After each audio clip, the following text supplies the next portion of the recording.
told y'all, I fell over, and I won't be pressing charges because no one's done anything wrong. See, my husband is the last person in the world who would ever raise a hand to me.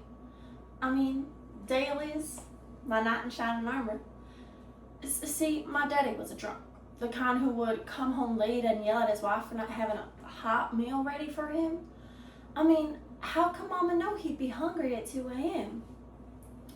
The mornings after, though, Mom would be extra nice to me. She'd make me a big old breakfast and tell me how much she loved me. She was moving a bit slow, so I asked what was wrong, and she said it was just a migraine. Her and Daddy were up late talking last night and just didn't get much sleep. But the migraine started happening more and more, so one night when I was up in my room, just trying to drown out the screaming, I wanted to tell Daddy that Mama only had these migraines after he yelled at her. So I went downstairs, and the second I got down there, Daddy started screaming at me to get back upstairs. And then he started coming at me, and I backed away as quickly as I could, but I tripped against the bookcase and, cracked a rib. It was the most painful thing ever. I mean, Daddy was real nice to us for about a month after. But it was worse than ever when he started again. Cycles of abuse are perpetrated by returning to versions of what we're comfortable with. According to WebMD in 2023, Stockholm Syndrome in relationships is a psychological response where victims of abuse or captivity develop loyalty, empathy, or even affection for the very person causing them harm. It isn't weakness, it's survival. When escape feels impossible, the mind rewrites fear as gratitude and chains as protection. The tragic paradox is that the abuser becomes both the jailer and the lifeline, leaving the victim convinced they are safer in captivity than in freedom. Additionally, in Very Well Mind 2023 stated that the FBI estimates that around 8% of kidnapping victims show signs of Stockholm Syndrome. In this DI, Kara explores how love, protection, and violence can become entangled until the difference between rescue and imprisonment blurs. This piece is not just about Kara's life, but the way love can be weaponized and how violence can hide in the costume of care. Because sometimes the most dangerous captor isn't the one you fear, it's the one you trust. My Knight in Dull Armor by Peter Malicki. See, Dale came to our school when I was about 17. He was a year older than the rest of us, and all the girls fancied him. Especially Mark Wilson. He really fancied him. But Dale only had eyes for me. After just a week, I told him about my dream holiday trip to Fiji and New Zealand. He took my hand, and I felt this electric surge through my body. So I leaned over and kissed him. And he kissed me back. I'm telling y'all, I felt head over heels in love right then and there. We were inseparable after that. I was in heaven. Until one night, when I got a knock on my window, I looked over and it was Dale. He had climbed the trellis. No, he can't be here. You have to go, Dale, now. But he told me he loved me and he had to see me. I try to get him out, but it's too late. He hears the screaming, and he's halfway down there before I finish saying, Dad! I get downstairs, and Mama's sitting at the table, crying, just had her hands, and Daddy's just pointing, shouting at her, and all of a sudden, Dale just grabs Daddy and throws him against the wall. You white-beating piece of shit! Let's see you take on someone your own size.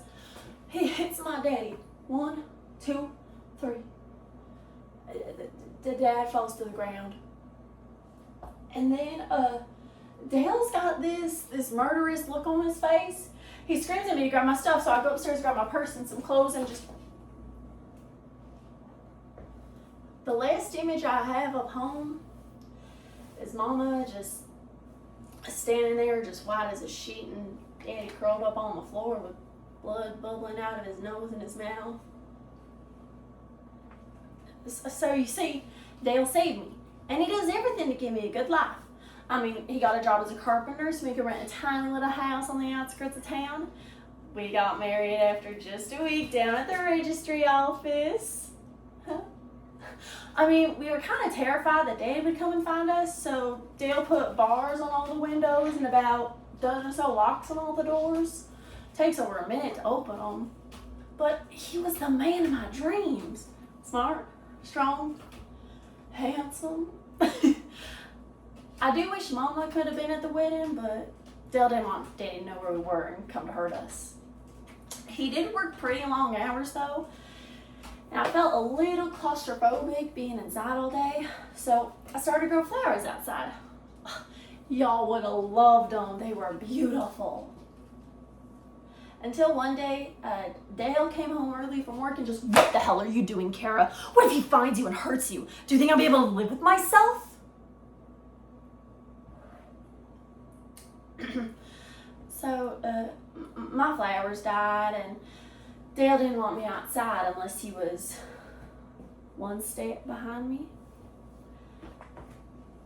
I started to really miss Mama, and I left my phone at home and we don't have a landline, so I asked Dale if I could just borrow his, but he got really mad at me and started screaming at me, and I just hate being yelled at, so I just locked myself in the bedroom. I'm sitting there a while, crying, and then Dale finds me, starts holding me, kissing me, telling me how much he loves me. He wants to make love. I don't really want to, but he does everything for me. So I do it for him. Weeks pass by and I sit in that house just staring through the bars on the window, and I dream about my trip to Fiji and New Zealand, but we don't got a computer, so I can't look it up. If I go online, Daddy might find me, right? I started realizing that I've been seeing the color purple in almost a year, so I tell Dale this, and he buys me a set of watercolors. I start painting all the things I can't see no more. The Eiffel Tower, my old house, Mama.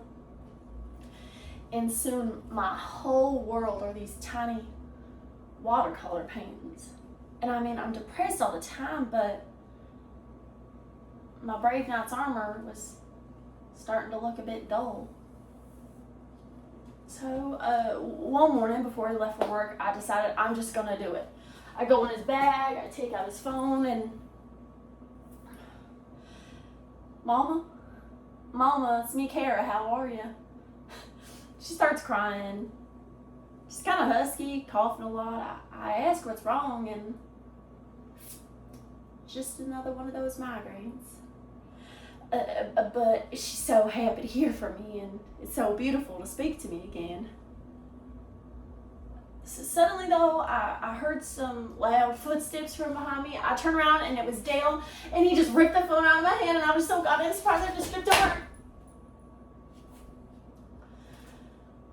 So that's how it happened, officer. That's how I hurt my arm. See, I'm the one that disobeyed him. I'm the one that took his phone out of his bag without telling him. Look, it's been about 10 minutes, and I know Dale's going to get real worried, so can you please go? Look, you've got your report. Can you just go? Please. Send him in here on your way out. I really don't want him to get worried about me. Please.